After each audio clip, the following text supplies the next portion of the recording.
What's up, guys? Welcome back to the Horror Fan 88 channel. I haven't made a video in a few weeks, so thought I would go ahead and do that. I'm going to be reviewing the 80s slasher today. Been kind of on the 80s kick. For those of you who know, 80s slashers are my favorite of the horror genre, 70s and 80s. And I just want to review a bunch of them.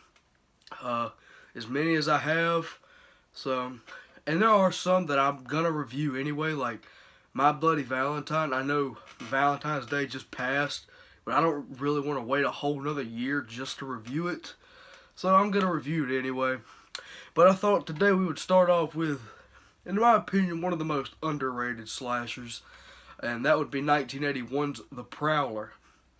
Man, 1981 was just the golden age of horror. You know, it really was, especially for slashers. So many great ones came out in 1981.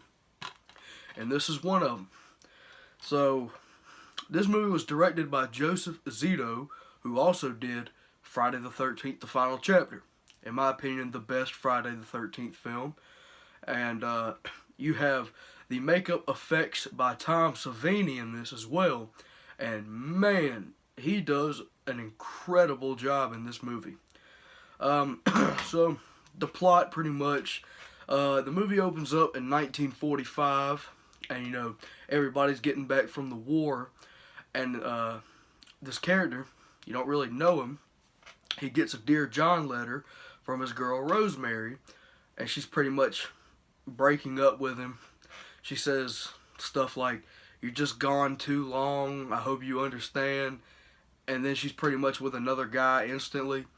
So it cuts to the dance, like the graduation dance or something, and she's with this other guy, and then just this death scene happens where he puts the pitchfork through the guy and then puts his foot on it, and it goes through her too. And the other title for this movie is actually Rosemary's Killer. And that's always interesting when, like, especially like older horror films have different, you know, names. Kind of like the one I have up there, Alice, Sweet Alice, from 1976. That's also called Communion and Holy Terror and stuff like that. So, after that death happens, they never catch who killed them, and then it skips 30 years later to present day in 1980. And they're about to have the dance again for the first time since the tragedy happened in 1945. So, this movie doesn't really have any, like, amazing characters that you grab onto and like, oh, they're an amazing character. They're just kind of there. And, you know, you have your final girl. I believe her name's Pam, if I'm not mistaken. But yeah, in this movie has one of my favorite death scenes from a horror film of all time. That is, there's a girl taking a shower. Then her boyfriend comes in, and he's about to get in the shower with her, but he gets on the bed, you know, starts taking off his shoes, and as soon as he sits up, the Prowler grabs him from the face and has a big knife, stabs it through the top of his head, through the bottom of his chin, and you know, you see the blood pouring down, but then all of a sudden, the guy's eyes open, and they're completely white. And you know, the score in that scene, I think, just worked so effectively.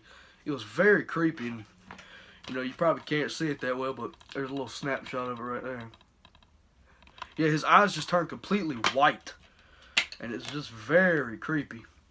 You probably can't see it well here either, but yeah, that's when he's hanging in the shower.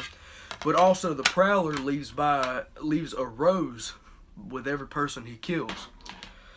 You know, a little bit of the cons. The one I hear most is how the movie drags in some areas, and it does. You know, there's some stalking scenes that kind of go a little too long. Like, there's the cop, and he's just going through the cemetery, and nothing happens, and the scene goes on for like 10, maybe 11, 12 minutes of just nothing happening. So pretty much. But I think the slow parts, you know, Tom Savini's makeup effects, they make up for it, because these are some of the best. And, you know, of course, you have the famous pool scene, which is the cover art of the movie. And, you know, she gets, you know, the big sword right through her neck. And it's not like just a quick little slice, you're dead. It's like this deep in her neck. And it's just like, Damn. But yeah, you also have the shower pitchfork death, and I don't know which one came out first. I know they both came out at the same year, but the Prowler and Friday the 13th Part 2 both came out in 81, but they both have a scene that are identical of themselves. You know, if everybody's seen Friday the 13th Part 2, that part where Amy Steele's character is laying under the bed and Jason Voorhees is in there with a pitchfork, and then like a rat comes up beside her and she's like all squinting. That happens in this movie in the same exact way. The main character's under her bed, the killer's in there with a pitchfork, and a rat crawls right over to her. It's like the same scene. But yeah. So I'm not going to spoil who the killer is, just in case you haven't seen it. I would definitely recommend it if you are a fan of 80s horror. Of course, to me, it's one of the most underrated. You don't really hear too many people talking about it. And yeah, just the gore scenes are incredible in this movie. And I won't spoil who it is, but there's a gunshot ending where a person gets their head blown off, and like Tom Savini, I mean, that fucking head disintegrates. Yeah, it's crazy. So like I said, I won't spoil who the killer is just in case you haven't seen it and you're interested. But this movie is very great. It's very great. It's a very good film from 1981. And just for me personally, from 1980 to 89 or whatever was just such a great decade for horror. You know, stuff of the 70s too, like Black Christmas from 74 is in my top 5 favorite films of all time. Halloween, 78. Just so many great ones. And I know people think I completely hate the 90s horror films. I don't. It's just for me, they pale in comparison to the stuff previously.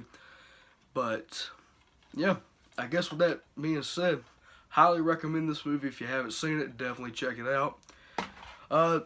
So yeah, next review, I don't know. I just have a whole bunch of slasher movies I want to get to. Probably April Fool's Day or Blood Rage or something like that. I'll get to it eventually. But yeah, with that being said, I'd give the movie about an 8 out of 10. This is a definitely fun 80s slasher. So with that being said, hopefully you guys enjoyed it. Stay tuned for more. I will see y'all on the next one. Keep it horror.